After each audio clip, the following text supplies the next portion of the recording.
আসসালামু আলাইকুম ওয়া রাহমাতুল্লাহ। আশা করছি দর্শক শ্রোতা বন্ধুরা আপনারা সবাই আল্লাহ তাআলার অশেষ রহমতে ভালোই আছেন। আল্লাহ তাআলা ফেরেশতাদের ডেকে বললেন, আমি পৃথিবীতে আমার প্রতিনিধি পাঠাতে চাই। ফেরেশতারা বলল, হে আল্লাহ, আপনি কি এমন কাউকে দুনিয়াতে পাঠাবেন যারা সেখানে দাঙ্গা হাঙ্গামা করবে এবং রক্তপাত ঘটাবে, অথচ আমরা আপনার নিরন্তর গুণকীর্তন করছি? আল্লাহ বললেন, নিঃসন্দেহে আমি জানি যা তোমরা জানো না। এরপর মহান আল্লাহ জিব্রাইল আলাইহিস সালামকে হুকুম করলেন পৃথিবীর বুক থেকে মাটি সংগ্রহ করে আনার জন্য।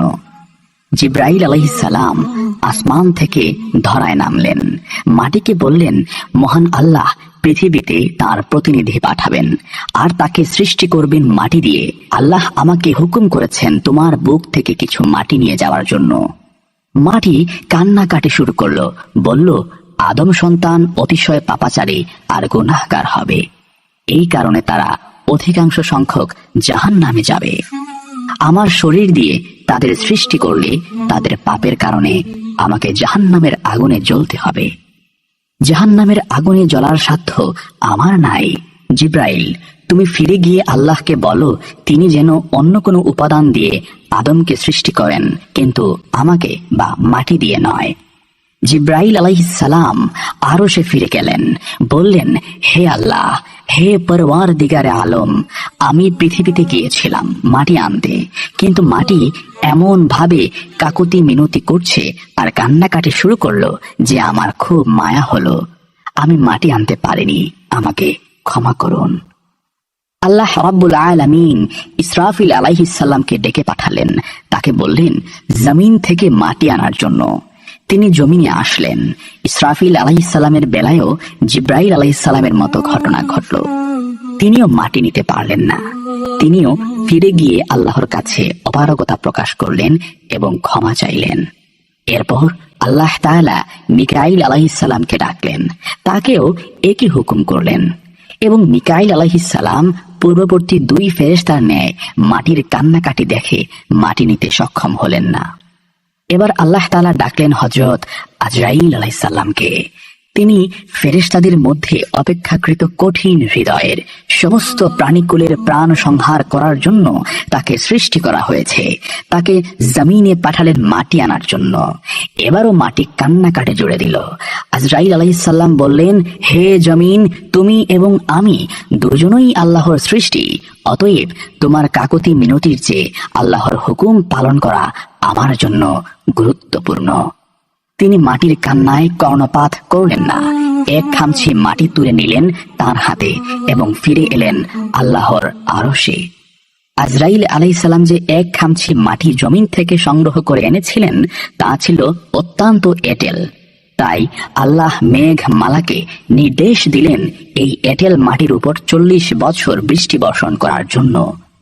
40 বছর বৃষ্টিতে ভেজার পর এঁটেল মাটি হয়ে গেল কাদা মাটি। কোন কোন মুফাসসির তাফসীর গ্রন্থে উল্লেখ করেছেন, আজরাইল আলাইহিস সালাম এর এই এক খামচি মাটির ওজন ছিল 40 মণ। 40 মণ এঁটেল মাটি 40 বছর বৃষ্টিতে ভিজে কাদা মাটিতে পরিণত হলে এই কাদা মাটি দিয়ে মহান আল্লাহ তাআলা আদম আলাইহিস সালামের 60 হাত লম্বা আকৃতি বিশিষ্ট একটি দেহ তৈরি করলেন। তারপর সূর্যকে নির্দেশ দিলেন আদম আলাইহিস সালামের কাদামাটি তার দেহে 40 বছর কিরণ দেওয়ার জন্য। সূর্য 40 বছর আদম আলাইহিস সালামের দেহে কিরণ দেওয়ার পর বা আলো দেওয়ার পর তা পরিণত হলো ঠনঠনে মাটিতে। পবিত্র কোরআনে যার উল্লেখ করে আল্লাহ তাআলা বলেছেন, আমি আদমকে সৃষ্টি করেছি শক্ত মাটি দ্বারা। আদম আলাইহিস সালামের দেহ শক্ত অবস্থায় পড়ে থাকলো আরো 40 বছর। এরপর আদম আলাইহিস সালামের মাটির তৈরি দেহে রূহ ফুঁকে দিলেন আল্লাহ তাআলা। আদম আলাইহিস সালাম নড়ে চড়ে উঠে বসলেন। তারপর হাঁচি দিয়ে বললেন, আলহামদুলিল্লাহ, সকল প্রশংসা আল্লাহর। ফেরেশতারা অবাক হলো, এমন সুন্দর বাক্য তারা এর আগে কখনো শুনেনি। আল্লাহ যেদিন আদম আলাইহিস সালামের শরীরে রূহ ফুঁকে দিলেন সেদিনটি ছিল শুক্রবার। আল্লাহ তাআলা কিছু বস্ত্র সামগ্রী ফেরেশতাদের সামনে রেখে বললেন, তোমরা আমাকে এগুলোর নাম বলে দাও যদি তোমরা সত্য হয়ে থাকো। ফেরেশতারা বলল, হে আল্লাহ, তুমি মহান, আমরা কিছুই জানি না তবে তুমি যা শিখিয়েছ সেগুলো ছাড়া। নিশ্চয় তুমি প্রকৃত জ্ঞান সম্পন্ন হিকমতওয়ালা। ফেরেশতারা বস্তুগুলোর নাম বলতে পারলেন না। আল্লাহ তাআলা হযরত আদম আলাইহিস সালামকে বললেন, ফেরেশতাদেরকে বস্তুগুলোর নাম বলতে দাও। আদম আলাইহিস সালাম সেগুলোর নাম বলে দিলেন। আল্লাহ তাআলা ফেরেশতাদেরকে উদ্দেশ্য করে বললেন, আমি কি বলি নাই যে আসমান ও জমিনের মধ্যবর্তী সব গোপন বিষয় সম্পর্কে আমি অবগত আছি? আল্লাহ ফেরেশতাদেরকে নির্দেশ দিলেন আদম আলাইহিস সালামকে সিজদা করার জন্য। সকল ফেরেশতা আদম আলাইহিস সালামকে সিজদা করল, কিন্তু ইবলিস সিজদা করল না। ফলে সে কাফের ও বিতাড়িত হয়ে গেল, আর সে চিরদিনের জন্য আদম জাতির শত্রু হয়ে গেল। হযরত আদম আলাইহিস সালাম জান্নাতের মধ্যে বিচরণ করতে থাকলেন। একদিন ঘুম থেকে উঠে দেখলেন তার পাশে অপূর্ব সুন্দরী এক নারী শুয়ে আছে। তিনি জানতে চাইলেন, হে আল্লাহ, কে এই নারী? আল্লাহ বললেন, তোমার স্ত্রী হাওয়া। তোমরা জান্নাতের মধ্যে যেখানে ইচ্ছা বিচরণ করো, যা ইচ্ছা করে সব খাও, শুধু ওই গাছটার ধারে কাছেও যেও না এবং ওই গাছের ফল ভক্ষণ করো না, অন্যথায় তোমরা জালিমদের অন্তর্ভুক্ত হয়ে যাবে। আর মনে রেখো, শয়তান তোমাদের প্রকাশ্য শত্রু। আদম আলাইহিস সালাম এবং হাওয়া আলাইহিস সালাম জান্নাতে সুখে স্বাচ্ছন্দ্যে বিচরণ করছিলেন, আর ইবলিস যে আদমকে সেজদা না করার জন্য বিতাড়িত হয়েছে, সেই আদমকে পথভ্রষ্ট করার জন্য সে কৌশল খুঁজছিল।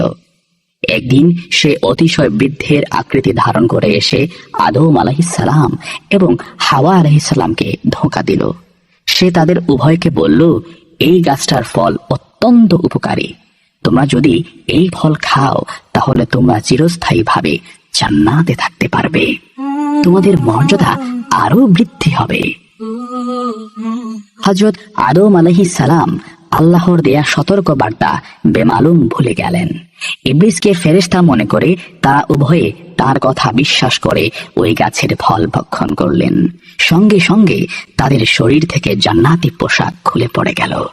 তারা গাছের পাতা দিয়ে নিজের শরীর ঢাকার চেষ্টা করলেন। আওয়াজ আসলো, হে আদম, আমি কি তোমাকে সতর্ক করিনি যে ওই গাছের ধারে কাছেও যেও না? আমি কি বলিনি যে শয়তান তোমাদের প্রকাশ্য শত্রু? আদম আলাইহিস সালাম বুঝতে পারলেন তিনি শয়তানের ধোঁকায় পড়ে আল্লাহর হুকুম অমান্য করেছেন।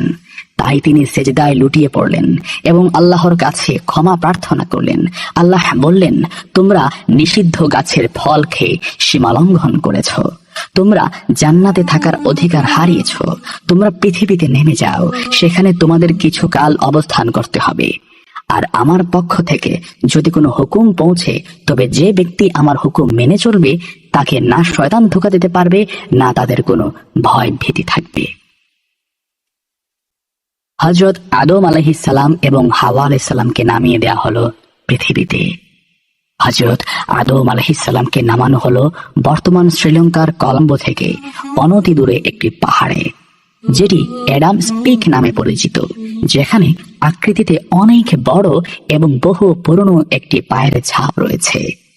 ঐতিহাসিকগণ বিভিন্নভাবে প্রমাণ করার চেষ্টা করেছেন যে এইটাই আমাদের আদি পিতা হযরত আদম আলাইহিস সালামের ফুটপ্রিন্ট।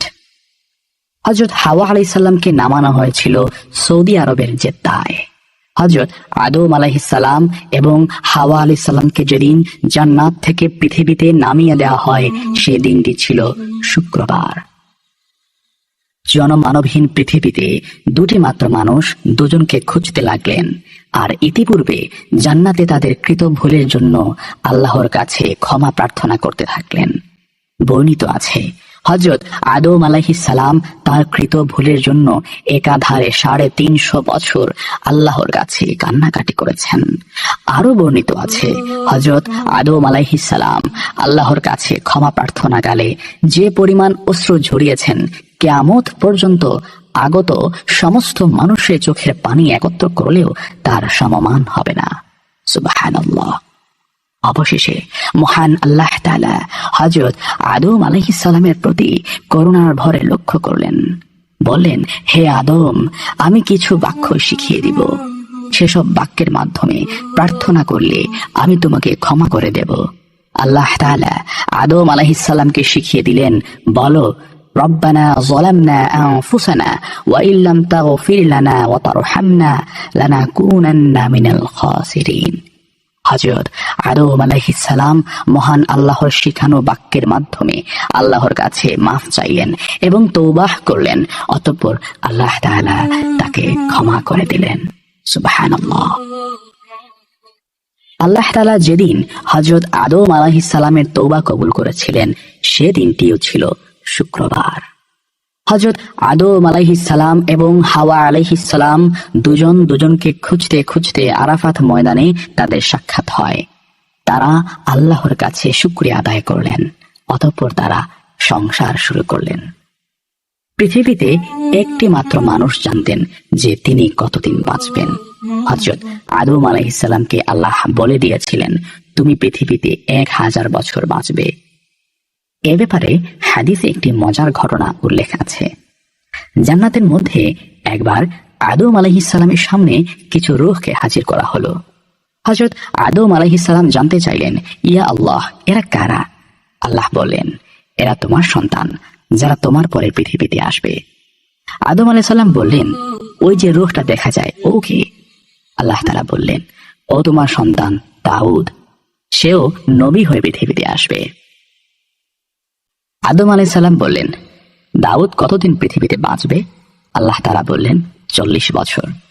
আদম আলাইহিস সালাম আল্লাহকে জিজ্ঞেস করলেন, হে আল্লাহ, আমি কতদিন বাঁচব? আল্লাহ তাআলা বললেন, 1000 বছর।